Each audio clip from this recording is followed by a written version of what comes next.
ಇಷ್ಟಪಟ್ಟವರನ್ನು ಮದುವೆಯಾಗಬೇಕು ಅಥವಾ ಬಯಸಿದವಳು ನಿಮ್ಮ ಜೊತೆಯಲ್ಲಿ ಇರಬೇಕು, ಬಯಸಿದ ವ್ಯಕ್ತಿ ಸ್ತ್ರೀ ಪುರುಷರು ನಿಮ್ಮ ಜೊತೆಯಲ್ಲಿ ನೀವು ಅಂದುಕೊಂಡ ನೀವು ಬಯಕೆಯಂತೆ ಅವರು ನಿಮ್ಮ ಬದುಕಿನಲ್ಲಿ ಬರಬೇಕು ಅನ್ನುವುದಾದರೆ ಈ ಒಂದು ಪರಿಹಾರವನ್ನು ಮಾಡಿಕೊಳ್ಳಿ. ಯಾವ ಪರಿಹಾರ, ಹೇಗೆ ಮಾಡಬೇಕು ಬನ್ನಿ ಇವತ್ತಿನ ಮಾಹಿತಿಯಲ್ಲಿ ತಿಳಿಸಿಕೊಡ್ತೀನಿ.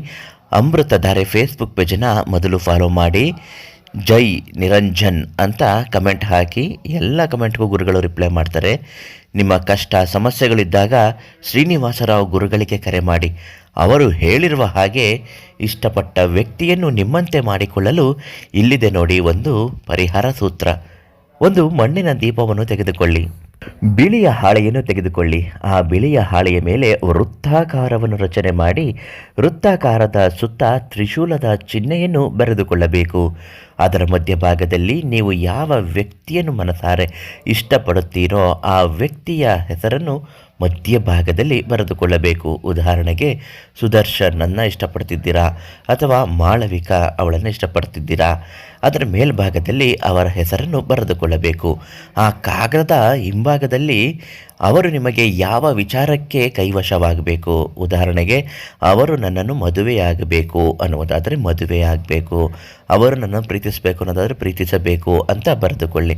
ಇದನ್ನು ಬರೆದುಕೊಂಡಾದ ನಂತರ 9 ಭಾಗವಾಗಿ ಮಡಚಬೇಕು. ಅದನ್ನು ಮಡಚಿದ ನಂತರ ಆ ಮಣ್ಣಿನ ದೀಪದಲ್ಲಿ ಅದನ್ನು ಇಟ್ಟು ಅದಕ್ಕೆ 1 ಲೋಟ ನೀರನ್ನು ಹಾಕಿ ತುಂಬಿಸಿ ಅರಿಶಿಣ, ಕುಂಕುಮ ಮತ್ತು ಆ ದಿನ ಪೂಜೆ ಮಾಡಿದ ದೇವರಿಗೆ ಸಮರ್ಪಿಸಿದ ಹೂವನ್ನು ಹಾಕಿ ಒಂದು ಗಜಲಿ ಕಡ್ಡಿಯನ್ನು ಜೊತೆಯಲ್ಲಿ ಇಡಬೇಕು. ಈ ಗಜಲಿ ಕಡ್ಡಿ ಶ್ರೀನಿವಾಸರಾವ್ ಗುರುಗಳೇ ಕೊಡ್ತಾರೆ.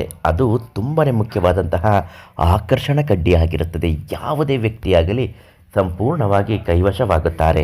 ಅದನ್ನು ಇಟ್ಟು ಪೂಜೆ ಮಾಡಬೇಕು. ಅದೇ ಪೂಜೆ ಏನಂತ ಮಾಡಬೇಕು, ಈ ವ್ಯಕ್ತಿ ಇಂತಹ ವಿಷಯಕ್ಕೆ ನನಗೆ ಕೈವಶವಾಗಬೇಕು, ಇಂತಹ ದಿನ ನನ್ನ ಜೊತೆಯಲ್ಲಿ ಬರಬೇಕು ಅಂತ ಹೇಳಿ ಅವರಿಗೆ ಫೋನ್ ಮಾಡಿ ಖಂಡಿತ ಒಳ್ಳೆಯದಾಗುತ್ತೆ. ಇದನ್ನು ಏನು ಮಾಡಬೇಕು ಅಂತ ಗುರುಗಳೇ ನಿಮ್ಮ ಹೆಸರಿನ ಬಲಕ್ಕೆ ತಕ್ಕ ಹಾಗೆ ಹೇಳಿಕೊಡುತ್ತಾರೆ. ಅದನ್ನು ಹಾಗೆ ಮಾಡಿಬಿಡಿ. ಖಂಡಿತ ನೀವು ಅಂದುಕೊಂಡ ಕೆಲಸ 100ಕ್ಕೆ 100ರಷ್ಟು ಆಗುತ್ತೆ.